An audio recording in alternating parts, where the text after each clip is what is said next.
تمہاری آزمائشیں آئیں گی، تمہارے ساتھ امتحانات ہوں گے. یہ دنیا کبھی تمہیں طاقت کے زور پر تمہارے دین سے ہٹانے کی بات کرے گی، کبھی مار پیٹ کر کے، کبھی سخت قوانین نافذ کر کے، ارے تمہاری جائیدادیں ضبط کر کے، سمپتی ضبط کرو، یہ ڈر جائیں گے ختم ہو جائیں گے. نہیں، مسلمان سمپتی والے نہیں ہیں، اپنا سب کچھ تو مدینے میں موجود ہے. ہماری جان و مال، عزت و آبرو سب قدمان مصطفیٰ پہ ہے. آج تم پورا لوٹ لو ہمیں، ہمارا حال تو یہ ہے جس کو شاعر نے کہا ہے، جہاں میں اہل ایمان مثل خورشید جیتے ہیں.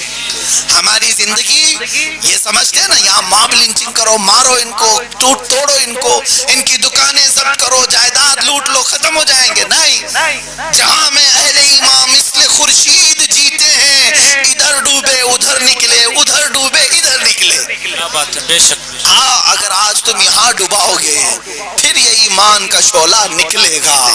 بغداد کو تتاریوں نے تباہ کر دیا، لوٹ لیا، خون سے نہلا دیا. ایک وقت وہ بھی آیا تتاریوں کے دربار میں علماء کو قید کر کے لایا گیا، پیچھے ہاتھ باندھ کر کے.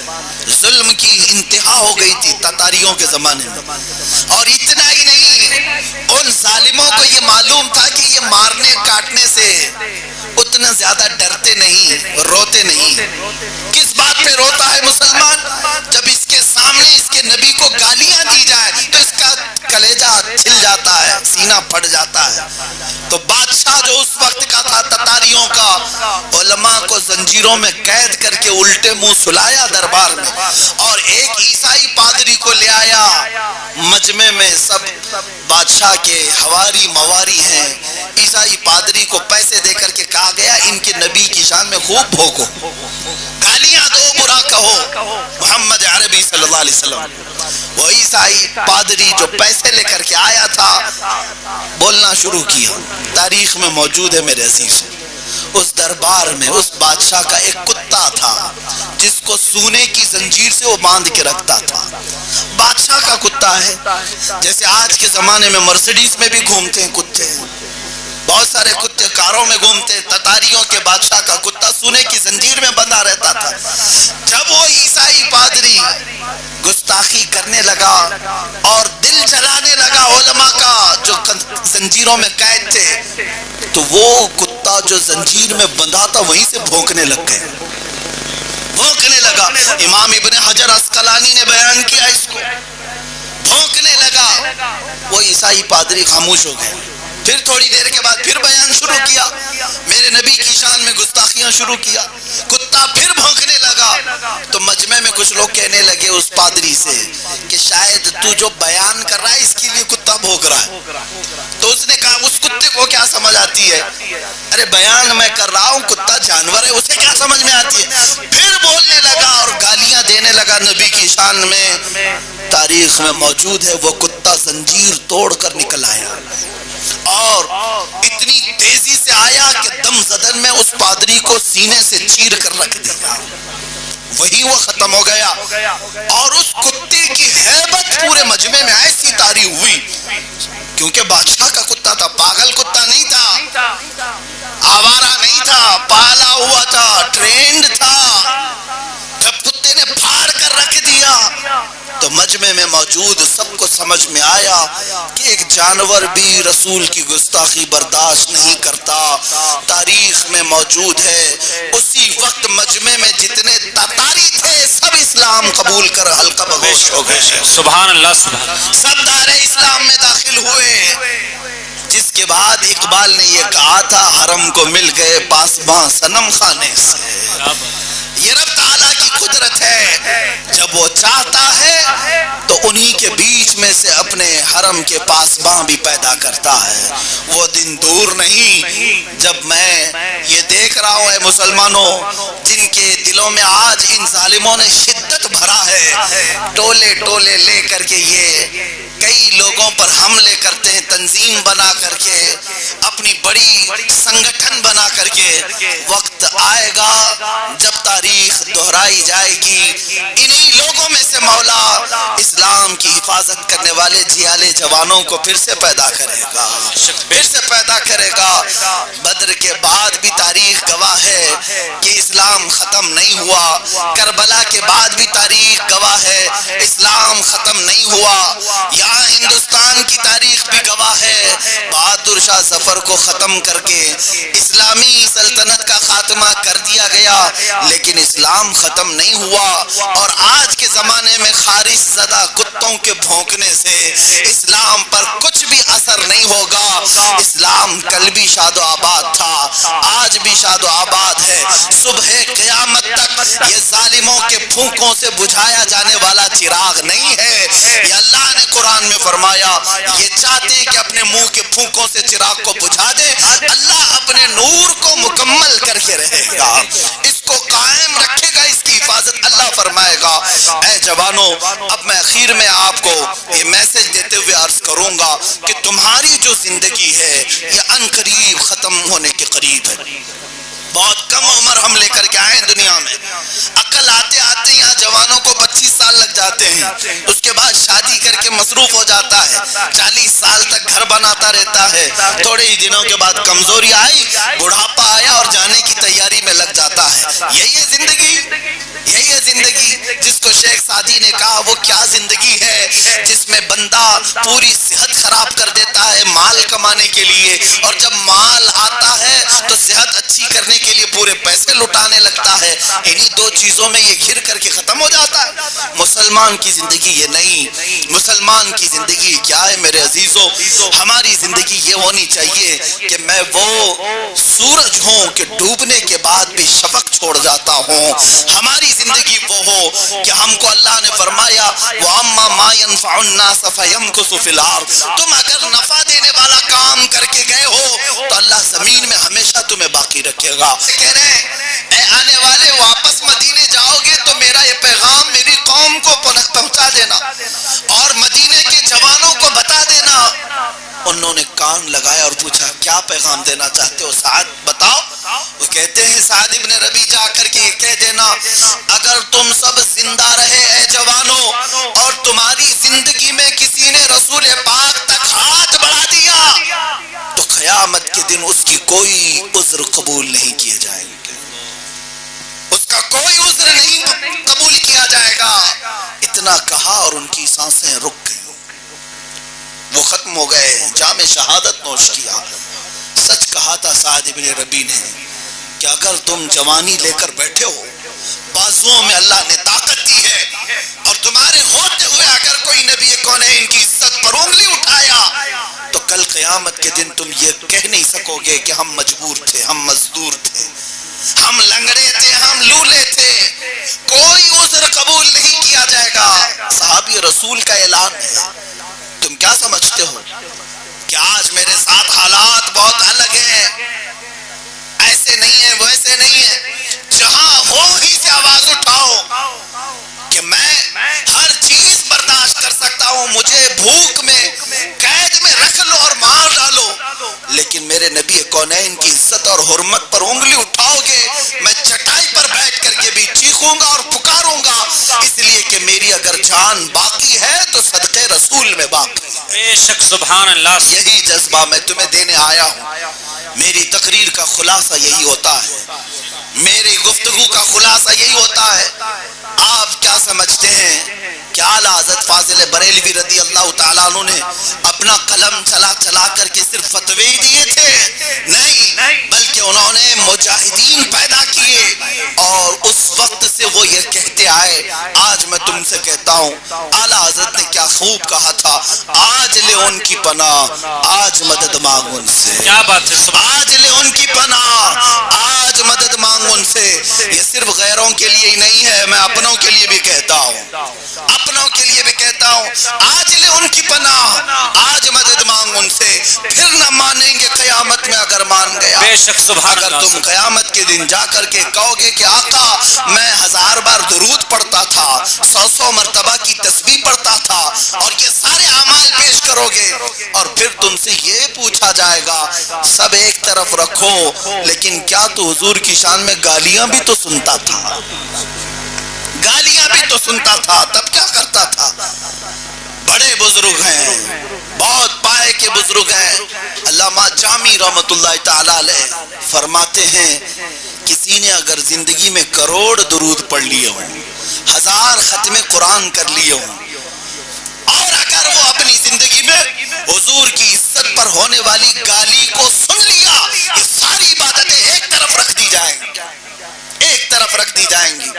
اس سے پوچھا جائے گا تو زندہ تھا، تیری غیرت زندہ تھی، تیرا ضمیر زندہ تھا، تو اپنی ماں کے لیے نہیں سن سکتا، تو اپنے باپ کے لیے نہیں سن سکتا؟ آج ہماری غیرت تو یہ ہے، جوانوں میں آپ سے پوچھتا ہوں، تمہاری بیویوں کی طرف اگر کوئی نظر اٹھائے تو تم اس کو کھا جانے والی نظر سے دیکھتے ہو کہ میرے گھر کی عزت کی طرف تو نے دیکھا کیسے؟ اے مسلمانوں، کیا رسول پاک صلی اللہ علیہ وسلم کی عزت پر حملہ ہو تو ہم جاگیں گے نہیں، بیدار نہیں ہوں گے؟ کیا ہمارے جسموں میں وہ اچھال نہیں آنا چاہیے جو ایک ایمان کی گرمی ہوتی ہے؟ آپ کو میں بتاؤں، یہ تو مرد ہیں۔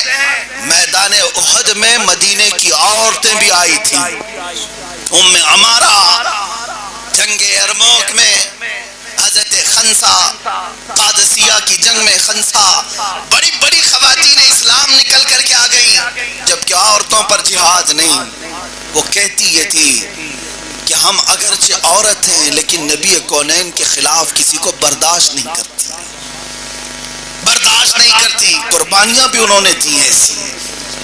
حضرت خنسا ایک ایسی خاتون ہے، میں آپ کو بتاؤں، عرب کی ایک ایسی خاتون جو بڑی شاعرہ اور شعر و شاعری میں ایسے پائے کو پہنچی ہوئی کہ مرثیہ جب لکھتی تھی، کسی کی موت پر مرثیہ لکھا جاتا تھا عرب میں، تو خنسا کے مرثیے بہت مشہور تھے، وہ 2 سال تک لوگوں کو رلاتی تھی اشعار پڑھ پڑھ کر۔ اشعار میں ایسا دم تھا کہ سننے والے روتے تھے، جاہلیت کے زمانے میں، جب ابھی اسلام لائی نہیں تھی۔ اسلام لانے کے بعد، اسلام لانے سے پہلے خنسا کے بھائی کو کسی نے مار دیا تھا تو اپنے بھائی کے غم میں اشعار لکھے، 2 سال تک عرب والے روتے رہے۔ عربوں کو جہاں جہاں یہ شعر سنائی دیتے تھے روتے تھے لوگ کہ خنسا کے اشعار کیسے ہوتے ہیں۔ اسلام لانے کے بعد قادسیہ کی جنگ کا موقع ہے، عمر ابن خطاب کا زمانہ ہے، یہی خنسا آتی ہے اپنے 4 جوان بیٹوں کو لے کر، 1 نہیں 2 نہیں 4 جوان بیٹوں کو لے آتی ہیں، اور سب کو سیدنا عمر ابن خطاب کے حوالے کرتی ہیں اور کہتی ہیں میں نے جاہلیت کے زمانے میں جو کچھ بھی کیا، میں چاہتی ہوں کہ وہ کفارہ اپنی اولاد کی قربانی سے پیش کروں۔ رسول پاک صلی اللہ تعالی علیہ وسلم کی عزت کے لیے میں نے اپنے جوان بچوں کو آپ کے حوالے کیا۔ جانتے ہی اس جنگ کی تاریخ ایسی ہے کہ جب جنگ ختم ہوئی تو جو شہید ہوئے، لیکن حضرت خنسا کے 4 بیٹے شہید ہوئے ایک جنگ میں۔ کسی ماں سے جا کر کے پوچھو جس کا ایک لال گیا ہو، جس کا ایک جوان بیٹا انتقال کر گیا ہو، اس کے گھر میں کیا حالت ہوتی۔ حضرت خنسا کے 4 جوان بیٹوں کی لاشیں لائی گئی، سب جگہ یہ بات مشہور ہو گئی کہ خنسا اب کون سے اشعار پڑھے گی۔ بھائی کی موت پر تو 2 سال تک عرب کو رلایا تھا، اب خود کے بیٹے چلے گئے، عرب لوگ آتے رہے اور پوچھتے رہے خنسا اب اپنے جوان بیٹوں کی میت پر تم کون سے اشعار کہو گی؟ حضرت خنسا کہتی ہے تم سننا چاہتے ہو سنو، میں نے اپنے جوان بیٹے دنیا کی نظر نہیں کیا، مصطفیٰ کے قدموں میں پیش کیا ہے، اور ان کے غم میں اگر مجھ سے کچھ سننا چاہتے ہو تو سنو، میں وہی کہتی ہوں جو میرا خدا کہتا ہے، انا للہ و انا الیہ راجعون۔ کیا بات ہے، بے شک۔ بس یہ اسلام کی خواتین تھی۔ ایک خاتون تو حضور کی بارگاہ میں ایسی بھی آئی مدینہ طیبہ، 1.5 سال کا بچہ لے کر آئی، 1.5 سال کا بچہ۔ کیا وہ جنگ کر سکتا ہے، تیر چلا سکتا ہے؟ لیکن وہ لے کر آئی۔ حضور پاک صلی اللہ علیہ وسلم نے پوچھا اے خاتون تو اس 1.5 سال کے بچے کو کیوں لے آئی؟ وہ کہتی ہیں کہ آقا مجھے معلوم ہے میرا بچہ جنگ کے میدان میں تو نہیں اتر سکتا، لیکن کیا کروں جب آپ کی عزت کی بات آئی اور آپ کے دشمنوں نے للکارا ہے تو میرے گھر میں سوائے اس بچے کے کوئی نہیں. میرے شوہر شہید ہو چکے, میرے بھائیوں میں کوئی نہیں, میرے پاس یہ 1.5 سال کا دودھ پیتا بچہ موجود ہے. کہا پھر لائی کس لیے؟ خاتون کہتی ہیں آقا اپنے مجاہدین صحابہ میں کسی کے ہاتھ میں میرا بچہ دے دیں. جنگ کے میدان میں جب کافروں کی طرف سے تیر چلے تو میرا بچہ ڈھال کے کام آ سکتا ہے, میرا بچہ ڈھال کے کام آ سکتا ہے. یہ وہ فدایان رسول تھے جو خود اپنی جمع پونجی لے کر بارگاہ مصطفیٰ میں آ گئے تھے. تبھی جا کر کے مولا تعالیٰ نے قرآن میں ان کے لیے یوں کہا رضی اللہ عنہم ورضوا عنہ. یہ وہ جماعت ہے اللہ ان سے راضی ہو گیا, اللہ ان سے راضی ہو گیا. اور طاقت و قوت اللہ نے غیب سے ان صحابہ کو کیوں دیا؟ اسی وجہ سے کہ وہ جیتے تھے تو نام مصطفیٰ کے لیے جیتے تھے, حضور کی عزت کی حفاظت کے لیے جیا کرتے تھے. تمہیں پتا ہے 3 جوان شہزادوں کو ایک عیسائی بادشاہ نے قید کیا اور ان سے یہ کہا تھا کہ تو اپنے نبی کا کلمہ پڑھنا چھوڑ دے, ہم تجھے اپنی حکومت میں رکھ لیں گے. تینوں سگے بھائی تھے, نہیں مانے. یہاں تک کہ بادشاہ نے گرم کھولتے ہوئے تیل میں بڑے بھائی کو ڈال دیا, جل گیا. دوسرے سے کہا آپ مان لے, چھوڑ دے اپنا دین, اپنے نبی کا کلمہ پڑھنا چھوڑ دے. دوسرے نے کہا اب تو اور بھی زیادہ دشوار ہو گیا. اس کو بھی گرم کھولتے ہوئے تیل میں بادشاہ نے ڈالا. تیسرے کو بھی ڈالنے والا تھا, اس کا امتحان شروع ہوا. ایک وزیر نے کہا اس کو میں لے جاتا ہوں, میں اس کا مائنڈ واش کرتا ہوں. وہ لے گیا اور ایک خوبصورت لڑکی اس کے پیچھے لگا دی. کہا کہ اس کو خوب اپنے حسن میں پھانس لے. 30-40 دن تک گھر پر رکھا. اس نوجوان کے پیچھے ایک خوبصورت لڑکی لگا دیا. نوجوانوں کو میں یہ واقعہ سناتا ہوں, ذرا توجہ. جو حقیقت میں غلامان مصطفیٰ ہوتے ہیں نہ وہ گرم تیل سے ڈرتے ہیں, نہ یزید کے تخت سے ڈرتے ہیں, اور نہ ہی کسی حسن و جمال پہ بکتے ہیں. نہیں, جو رسول پاک کے وفادار ہیں. وہ تیسرا جوان بھائی اس وزیر کے گھر رہا, وہ بہکاتی رہی. مہینہ گزر گیا تو اخیر میں وہ تھک ہار کر کے کہنے لگی کہ اے جوان ایک بار میرے حسن کو دیکھ تو لے. لوگ قطار لگاتے ہیں مجھے دیکھنے کے لیے اور تو ہے کہ میری طرف دیکھتا نہیں. اس جوان نے کہا ان آنکھوں کو تو دھوکہ نہیں دے سکتی جن آنکھوں میں جمال مصطفیٰ بسا. کیا بات ہے, بے شک, سبحان اللہ. جس کی آنکھیں جمال مصطفیٰ دیکھ چکی ہوں یا دیکھنا چاہتی ہوں اسے دنیا کا حسن اپنی طرف نہیں مائل کر سکتا. وہ خاتون جو بہکانے آئی تھی اس نوجوان کی محبت میں خود فدا ہوئی اور دائرہ اسلام میں داخل ہوئی. میرے عزیزو, طویل واقعہ میں عرض نہیں کرتا, بس اس سے مفہوم اور سبق یہ بتانا چاہتا ہوں تمہاری آزمائشیں آئیں گی, تمہارے ساتھ امتحانات ہوں گے. یہ دنیا کبھی تمہیں طاقت کے زور پر تمہارے دین سے ہٹانے کی بات کرے گی, کبھی مار پیٹ کر کے, کبھی سخت قوانین نافذ کر کے, ارے تمہاری جائیدادیں ضبط کر کے, سمپتی ضبط کرو, یہ ڈر جائیں گے ختم ہو جائیں گے. نہیں, مسلمان سمپتی والے نہیں ہیں, اپنا سب کچھ تو مدینے میں موجود ہے. ہماری جان و مال, عزت و آبرو سب قدمان مصطفیٰ پہ ہے. آج تم پورا لوٹ لو ہمیں, ہمارا حال تو یہ ہے جس کو شاعر نے کہا ہے جہاں میں اہل ایمان مثل خورشید جیتے ہیں. ہماری زندگی یہ سمجھتے ہیں نا یہاں ماب لنچنگ کرو, مارو ان کو, توڑو ان کو, ان کی دکانیں ضبط کرو, جائیداد لوٹ لو, ختم ہو جائیں گے. نہیں, جہاں میں اہل ایمان مثل خورشید جیتے ہیں, ادھر ڈوبے ادھر نکلے, ادھر ڈوبے ادھر نکلے. کیا بات ہے, بے شک. اگر آج تم یہاں ڈوباؤ گے پھر یہ ایمان کا شعلہ نکلے گا. بغداد کو تتاریوں نے تباہ کر دیا, لوٹ لیا, خون سے نہلا دیا. ایک وقت وہ بھی آیا تتاریوں کے دربار میں علماء کو قید کر کے لایا گیا, پیچھے ہاتھ باندھ کر کے.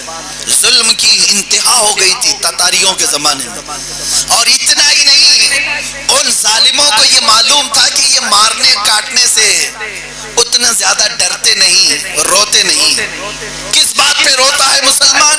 جب اس کے سامنے اس کے نبی کو گالیاں دی جائے تو اس کا کلیجہ کھل جاتا ہے، سینہ پھٹ جاتا ہے۔ تو بادشاہ جو اس وقت کا تھا تتاریوں کا، علماء کو زنجیروں میں قید کر کے الٹے منہ سلایا دربار میں، اور ایک عیسائی پادری کو لے آیا مجمع میں۔ سب بادشاہ کے حواری مواری ہیں، عیسائی پادری کو پیسے دے کر کے کہا گیا ان کے نبی کی شان میں خوب بھوکو، گالیاں دو، برا کہو محمد عربی صلی اللہ علیہ وسلم۔ وہ عیسائی پادری جو پیسے لے کر کے آیا تھا بولنا شروع کیا۔ تاریخ میں موجود ہے میرے عزیز، اس دربار میں اس بادشاہ کا ایک کتا تھا جس کو سونے کی زنجیر سے وہ باندھ کے رکھتا تھا۔ بادشاہ کا کتا ہے، جیسے آج کے زمانے میں مرسیڈیز میں بھی گھومتے ہیں کتے، بہت سارے کتے کاروں میں گھومتے، تتاریوں کے بادشاہ کا کتا سونے کی زنجیر میں بندھا رہتا تھا۔ جب وہ عیسائی پادری گستاخی کرنے لگا اور دل جلانے لگا علماء کا جو زنجیروں میں قید تھے، تو وہ کتا جو زنجیر میں بندھا تھا وہیں سے بھونکنے لگ گئے، بھونکنے لگا۔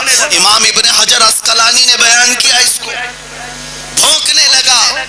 وہ عیسائی پادری خاموش ہو گئے۔ پھر تھوڑی دیر کے بعد پھر بیان شروع کیا، میرے نبی کی شان میں گستاخیاں شروع کیا، کتا پھر بھونکنے لگا۔ تو مجمع میں کچھ لوگ کہنے لگے اس پادری سے کہ شاید تو جو بیان کر رہا ہے اس کے لیے کتا بھونک رہا ہے۔ تو اس نے کہا اس کتے کو کیا سمجھ آتی ہے؟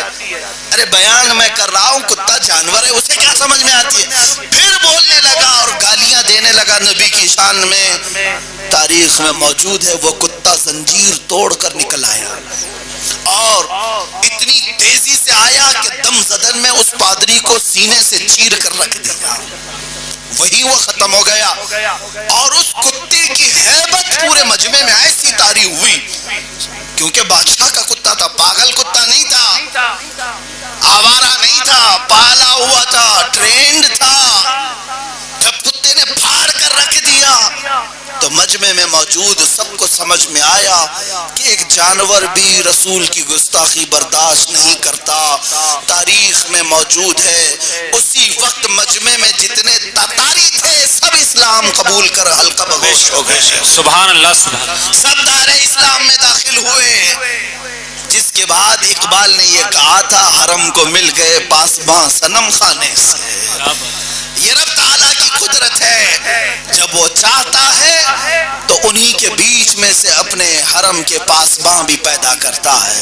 وہ دن دور نہیں جب میں یہ دیکھ رہا ہوں اے مسلمانوں، جن کے دلوں میں آج ان ظالموں نے شدت بھرا ہے، ٹولے ٹولے لے کر کے یہ کئی لوگوں پر حملے کرتے ہیں، تنظیم بنا کر کے، اپنی بڑی سنگٹھن بنا کر کے۔ وقت آئے گا جب تاریخ دہرائی جائے گی، انہی لوگوں میں سے مولا اسلام کی حفاظت کرنے والے جھیالے جوانوں کو پھر سے پیدا کرے گا، پھر سے پیدا کرے گا۔ بدر کے بعد بھی تاریخ گواہ ہے کہ اسلام ختم نہیں ہوا، کربلا کے بعد بھی تاریخ گواہ ہے اسلام ختم نہیں ہوا، یہاں ہندوستان کی تاریخ بھی گواہ ہے بہادر شاہ ظفر کو ختم کر کے اسلامی سلطنت کا خاتمہ کر دیا گیا، لیکن اسلام ختم نہیں ہوا۔ اور آج کے زمانے میں خارش زدہ کتوں کے بھونکنے سے اسلام پر کچھ بھی اثر نہیں ہوگا۔ اسلام کل بھی شاد و آباد تھا، آج بھی شاد و آباد ہے، صبح قیامت تک یہ ظالموں کے پھونکوں سے بجھایا جانے والا چراغ نہیں ہے۔ یہ اللہ نے قرآن میں فرمایا، یہ چاہتے ہیں کہ اپنے منہ کے پھونکوں سے چراغ کو بجھا دے، اللہ اپنے نور کو مکمل کر کے رہے گا، اس کو قائم رکھے گا، اس کی حفاظت اللہ فرمائے گا۔ اے جوانوں، اب میں اخیر میں آپ کو یہ میسج دیتے ہوئے عرض کروں گا کہ تمہاری جو زندگی ہے یہ ان قریب ختم ہونے کے قریب ہے۔ بہت کم عمر ہم لے کر کے آئے ہیں دنیا میں، عقل آتے آتے یہاں جوانوں کو 25 سال لگ جاتے ہیں، اس کے بعد شادی کر کے مصروف ہو جاتا ہے، 40 سال تک گھر بناتا رہتا ہے، تھوڑے ہی دنوں کے بعد کمزوری آئی، بڑھاپا آیا اور جانے کی تیاری میں لگ جاتا ہے۔ یہی ہے زندگی، یہی ہے زندگی جس کو شیخ سعدی نے کہا وہ کیا زندگی ہے جس میں بندہ پوری صحت خراب کر دیتا ہے مال کمانے کے لیے، اور جب مال آتا ہے تو صحت اچھی کرنے کے لیے پورے پیسے لٹانے لگتا ہے۔ انہی دو چیزوں میں یہ گھر کر کے ختم ہو جاتا ہے۔ مسلمان کی زندگی یہ نہیں، مسلمان کی زندگی کیا ہے میرے عزیزو؟ ہماری زندگی یہ ہونی چاہیے کہ میں وہ سورج ہوں کہ ڈوبنے کے بعد بھی شفق چھوڑ جاتا ہوں۔ ہماری زندگی وہ ہو کہ ہم کو اللہ نے فرمایا وَأَمَّا مَا يَنْفَعُ النَّاسَ فَيَمْكُثُ فِي الْأَرْضِ، تم اگر نفع دینے والا کام کر کے گئے ہو تو اللہ زمین میں ہمیشہ تمہیں باقی رکھے گا، ہمیشہ تمہارا نام زندہ رکھے گا۔ ان لوگوں کی طرح جی کر کے نہ جانا جن کی تختیاں بھی بجھ گئی، جن کا نشان بھی ختم ہو گیا۔ میرے عزیزو ان کی طرح جیو جو اگرچہ گدڑی پہنے ہوئے پوری زندگی گزار گئے، ٹاٹ کے کپڑے پہن کر کے رہ گئے، چٹائی پر بیٹھ کر کے رہ گئے، لیکن ہزاروں کا مجمع آج بھی انہیں سلام پیش کرتا ہے۔ آج بھی اپنے گھروں میں ان کے نام کے نعرے لگا کر کے ہم اپنے بچوں کو زندہ کرتے ہیں۔ آج میں تمہیں یہ درس دینا چاہوں گا، اب بدلو اپنی زندگی کو، اب تبدیل کرو اپنی زندگی کو۔ آپ کو ڈرایا جو جا رہا ہے کس بات سے؟ تم بہت زیادہ سوشل میڈیا میں ایکٹیو ہو، تم بہت زیادہ فلمیں دیکھتے ہو، تم بہت زیادہ سیریل دیکھتے ہو، اور یہ پورا ٹولہ یہودیوں کا یہی چاہتا ہے۔ فلموں میں یہی درشایا جاتا ہے، سیریلز میں یہی درشایا جاتا ہے، سوشل میڈیا میں بھی یہی درشایا جاتا ہے کہ مسلمان ڈر جائے، خوف سے سہم جائے، ایسی چیزیں ان کو دکھائی جائیں جس کے بعد یہ سوچنے لگ جائیں نہیں میاں غلطی ہو گئی، ہم کہیں جی نہیں سکتے، سر اٹھا کر کے ہم کہیں جا نہیں سکتے، اپنی نشانیاں بتا نہیں سکتے۔ تم ان کو حقیقت میں سمجھ کر کے اپنے آپ کو چھپانے لگ گئے۔ کئی جوانوں کو میں نے دیکھا داڑھی صرف اس لیے چھلا دیا کہ لوگ مجھے کہیں آتنکوادی نہ کہہ دیں، ٹوپی اس لیے چھپا دیا کہیں مجھے دہشت گرد نہ کہہ دیں۔ ان سوشل میڈیا کے پروپیگنڈوں پر اور فلموں پر اور سیریلز پر تم یقین کرتے جاؤ گے تو ایک دن زندہ لاش بن کر کے رہو گے۔ انہیں چھوڑو، تم ان کو پڑھنا چھوڑ دو، ان فلموں کو، ان سیریلز کو، ان سوشل میڈیا پر پھیلانے والے پروپیگنڈوں کو نہ پڑھنا، بلکہ میں تمہیں دعوت دیتا ہوں اگر تم مسلمان جوان ہو تو کتابیں اٹھاؤ اور صلاح الدین ایوبی کو پڑھو، کتابیں اٹھاؤ خالد ابن ولید کو پڑھو، کتابیں اٹھاؤ اور شہاب الدین غوری کو پڑھو، اورنگزیب عالمگیر کو پڑھو، ٹیپو سلطان شہید کو پڑھو۔ اس کے بعد فخر کے ساتھ تم زمین پر چلتے ہوئے جاؤ گے، ٹوپی بھی لگاؤ گے، داڑھی بھی رکھو گے، اور فخر سے یہ کہو گے میں غلام مصطفیٰ ہوں، دنیا میں آیا ہوں امن قائم کرنے کے لیے۔ بے شک سبحان اللہ، نعرہ تکبیر، نعرہ تکبیر، نعرہ رسالت، مسلک اعلیٰ حضرت شہدائے کربلا، سرزمین پیپلسانہ۔ عزیزان گرامی، ڈرنا تو اس چور قوم کو چاہیے جن کے پاس لوٹا ہوا مال ہے، جو لٹیرے ہیں یا جو گندگیوں میں پڑے ہوئے ہیں، ڈرنا تو انہیں چاہیے۔ اللہ نے تمہارے چہرے سلامت رکھے۔ آج تک مجھے بتاؤ مسلمانوں، اللہ تعالیٰ کا کیسا احسان ہے ہمارے اوپر، جانتے زندگی میں سب سے زیادہ ضروری چیز کی طرف آدمی جھک جاتا ہے، ہوتا یہی ہے نا، لوگ جو ضروری چیز ہے اس کی طرف جھک جاتے ہیں، یہی ہے انسان کی فطرت ہے۔ میں سمجھتا ہوں ہماری زندگی کی سب سے زیادہ ضروری چیز کھانا پانی ہے نا، اس کے بغیر کہاں رہے گا آدمی؟ کھانا، رزق ہماری زندگی کی سب سے زیادہ ضروری چیز ہے، مگر مولا قدیر و جبار نے انسان کو کیسے رکھا دیکھا۔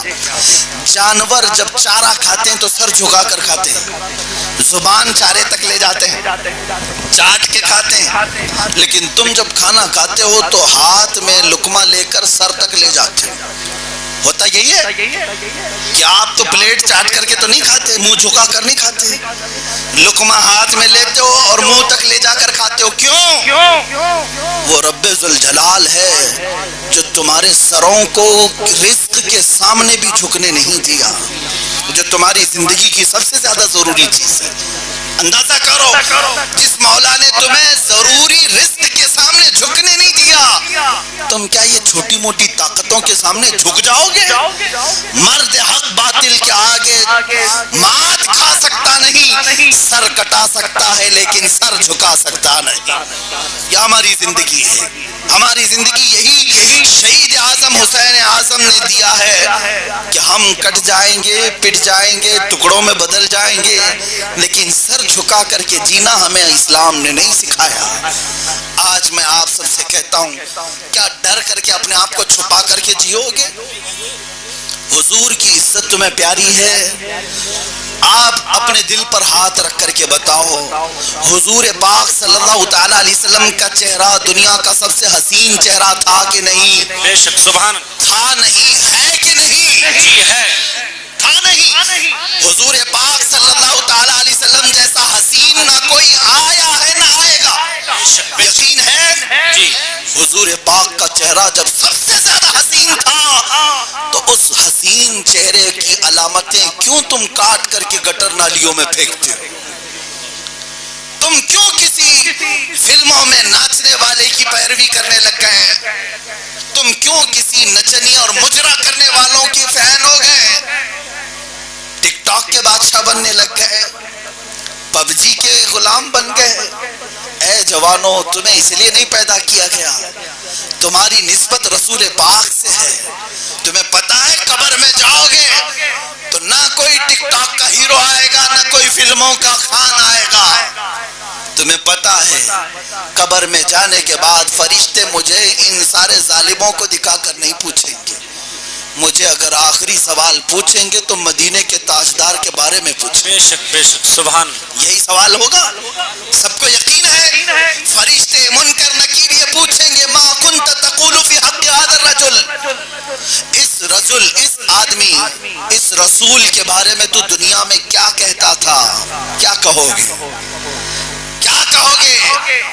آج میں آپ کو بتاؤں، مجھ سے ملنے کے لیے آنے والے میں نے دیکھا ہے، کئی لوگ جو ملنا چاہتے ہیں ان کو دیکھا، عام زندگی میں رہتے ہوں گے الگ الگ انداز میں، ملنے کے لیے جب آئے کرتا پائجامہ پہن کے آئے، ٹوپی لگا کر کے آئے، عطر بھی لگا کر کے آئے، صاف ہو کر کے آئے، صرف اس لیے کہ مفتی صاحب ہیں یا مولانا ہیں، عالم دین کی عزت کرتے ہیں، علماء سے ملنے کے لیے جاتے ہیں، سر پہ ٹوپی رکھ لیا اور کپڑے اچھے پہن لیے، خوشبو لگائے۔ میرے عزیزوں، جب ہم جیسوں سے ملنے کے لیے تم اپنے لباس بدل لیتے ہو تو قبر میں جب مدینے کے تاجدار سے ملنے کا وقت آئے گا تب کی کیا تیاری کی؟ کیا بات ہے، کیا بات ہے، بہت اچھا۔ کیا تیاری ہے تمہارے پاس؟ اچانک تمہارا لاشا اٹھا لے جایا جائے گا، جس دن تم دفن کر کے آ جاؤ، جب تم دفنائے جاؤ گے تم ہزار چاہ کر کے بھی اس قید خانے سے نہیں نکل پاؤ گے، نہیں آ پاؤ گے۔ آج تک سنا کبھی کسی قبرستان سے مردہ اٹھ کر کے بھاگا ہے؟ جیل توڑ کر کے جانے والے قیدی تو ہوتے ہیں، قبر توڑ کے آنے والا کوئی مردہ نہیں، رہنا وہی ہے۔ حضور پاک صلی اللہ علیہ وسلم کو منہ دکھانے کے لیے جا رہا ہے ایک مسلمان، تیاری کیا ہے تمہارے پاس؟ اگر میرے آقا نے قبر میں مجھ سے پوچھ لیا کہ تو میرا ہے، تو کہتا ہے میں اللہ کا رسول ہوں، لیکن تیری زندگی تو کچھ اور بتاتی ہے، تو نے چہرہ کسی اور کی طرح کیا ہے، تو نے لباس کسی اور کے پہنے ہیں۔ بعض بزرگوں نے تو یہاں تک لکھا ہے کہ اس وقت رسول پاک اپنا چہرہ پھیر لیں گے اور کہیں گے خبردار میری طرف دیکھنا مت، قبر میں فرمائیں گے میری طرف دیکھنا مت۔ عزیزان گرامی، دنیا کی اس فانی زندگی میں خیروں کی جے وجے پکارتے ہوئے اپنے آپ کو برباد نہ کرو، تھوڑی سی زندگی باقی ہے تمہارے پاس، جیو تو رسول اللہ کے لیے جیو، جانا وہی ہے۔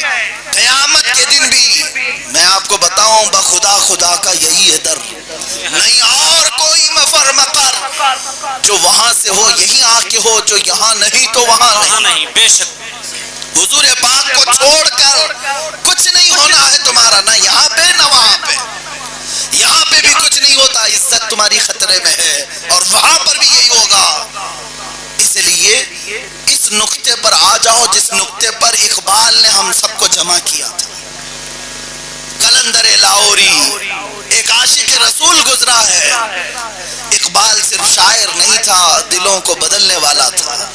اس نے بہت پہلے یہ پکار کر کہا تھا، تمہاری ترقی کا راز اے مسلمانوں، تمہاری عزت کا راز، تمہاری پوری دنیا پر چھا جانے کا راز صرف اتنا ہے کہ محمد سے وفا تو نے تو ہم تیرے، یہ جہاں چیز ہے کیا لوح و قلم تھے. بے شک سبحان اللہ. وہ صحابہ تھے حضور سے وفا کرتے رہے, محبت کرتے رہے. کیسی وفا, کیسی محبت. اللہ اللہ, عمر فاروق کو دیکھو گھوڑے پر بیٹھ کر جا رہے ہیں, ایک درخت کی ٹہنی لٹکی ہوئی تھی, اس پر اپنا امامہ الجھا دیا, لٹکا دیا, امامہ کھل گیا, پھر امامہ باندھ لیا اور گھوڑے پر بیٹھ گئے. یہ بھی کوئی عمل ہوتا ہے؟ صحابہ نے پوچھا جان بوجھ کر کہ آپ نے درخت میں اپنا امامہ کیوں الجھا دیا؟ حضرت عمر کہتے ہیں کچھ دن پہلے اس راستے سے میں گزر رہا تھا اور یہ درخت کی ٹہنی تھوڑی نیچے لٹکی ہوئی تھی, حضور پاک میرے ساتھ تھے, چلتے چلتے اچانک میرے نبی کا امامہ الجھ گیا تھا, میرے آقا صلی اللہ علیہ وسلم کا امامہ ٹہنی سے الجھ گیا, کھل گیا. میرے آقا نے واپس امامہ باندھ لیا. آج اس راستے سے گزر رہا تھا, مجھے میرے نبی کی ادا یاد آ گئی, مجھے میرے نبی کا عمل یاد آ گیا. نہ قرآن سے یہ واجب ہے, نہ حدیث سے یہ واجب ہے, مگر باوجود اس کے عمر ابن خطاب نے اگر یہ عمل کیا تھا تو یہ ان کی وفا کی علامت ہے, میرے آقا سے محبت کی علامت ہے. اے سنی مسلمانوں, اسی لیے اللہ تعالیٰ نے ان صحابہ کو مرتبہ کیا دیا تھا, مرتبہ کیا دیا تھا, جس کو اقبال یوں کہتا ہے کہ ہمارا حال تو تاریخ میں یہ تھا, دی اذانیں کبھی یورپ کے کلیساؤں میں تو کبھی افریقہ کے تپتے ہوئے صحراؤں میں, ٹل نہ سکتے تھے جنگ میں اگر اڑ جاتے تھے, پاؤں شیروں کے بھی میدان سے اکھڑ جاتے تھے, حق سے سرکش ہوا اگر کوئی تو بگڑ جاتے تھے, ارے دیکھ کیا چیز ہے, ہم توپ سے بھی لڑ جاتے تھے. یہ ہماری تاریخ ہے, ہماری داستان ہے. آ گیا عین لڑائی میں گر وقت نماز, قبلہ روحوں کی زمین بوس ہوئی قوم حجاز, ایک ہی سب میں کھڑے ہو گئے محمود و ایاز, نہ کوئی بندہ رہا نہ کوئی بندہ نواز. یہی تو ہماری تاریخ ہے, جس جگہ ہم نے قدم رکھا پرچم اسلام کو لہرایا. افریقہ کے جنگلات میں وہ صحابہ گئے, بربر قوم کو فدایان مصطفیٰ میں تبدیل کیا. یورپ کی سرزمین پر اترے وہ صحابہ, اندلس کی سرزمین پر پرچم اسلام لہرایا. ہندوستان میں محمد بن قاسم میرے نبی کی نشانیاں لے کر کے آیا, 19 سال کا جوان تھا لیکن پرچم اسلام لہرا کر چلا گیا. آج تک اسلام اس کی تاریخ کو دہرا رہا ہے. وہ جہاں جاتے مولا ان کے لیے میدان کشادہ کرتا تھا. وجہ صرف یہی تھی جس کو اقبال نے کہا, ان کے جو ہم غلام تھے خلق کے پیشوا رہے, ان کے جو ہم غلام تھے خلق کے پیشوا رہے, ان سے پھرے جہاں پھرا پھر آئی کمی وقار میں. اس لیے میرا یہ میسج اقبال کی زبان سے کہوں گا, اٹھو قوت عشق سے ہر پست کو بالا کر دو, دہر میں نام محمد سے اجالا کر دو. اور اعلیٰ حضرت بریلوی فرماتے ہیں, اے مسلمانوں یہ عقیدے کے ساتھ جیو, اللہ پھر تمہیں قوت و طاقت عطا کرے گا. وہ عقیدہ کیا ہے, انہیں جانا انہیں مانا نہ رکھا غیر سے کام, انہیں جانا انہیں مانا نہ رکھا غیر سے کام. للہ الحمد میں دنیا سے مسلمان گیا. اے مسلمانوں, کیا آج اپنی پوری آب و تاب کے ساتھ تم اپنے ہوش و حواس کے ساتھ رات کے اس اندھیرے میں اس نعرے کو لگانے کے لیے تیار ہو کہ آج آپ سے بہت مرتبہ پوچھا گیا ہوگا الگ الگ انداز میں, مگر میں یہ فقیر اس لیے حاضر آیا کہ ڈوبتے ہوئے خون کو پھر سے گرما دوں, مرجھائے ہوئے دلوں کو پھر سے میں تازہ کروں صرف نام مصطفیٰ کے ذریعے سے. اے جوانوں بتاؤ, زندگی جتنی باقی ہے, ابھی جتنی سانسیں باقی ہے, کیا یہ بقیہ سانسوں کو, یہ بقیہ زندگی کی رمق دمق کو میرے نبی کے نام پر قربان کرنے کے لیے تیار ہے؟ کیا ہم اپنی گردنوں کا نذرانہ لے کر اس رسول کردگار کی بارگاہ میں پیش کرنے کے لیے تیار ہیں؟ لبیک یا رسول اللہ, لبیک لبیک لبیک یا رسول اللہ, لبیک لبیک یا رسول اللہ. آخر دعوانا الحمدللہ رب العالمین.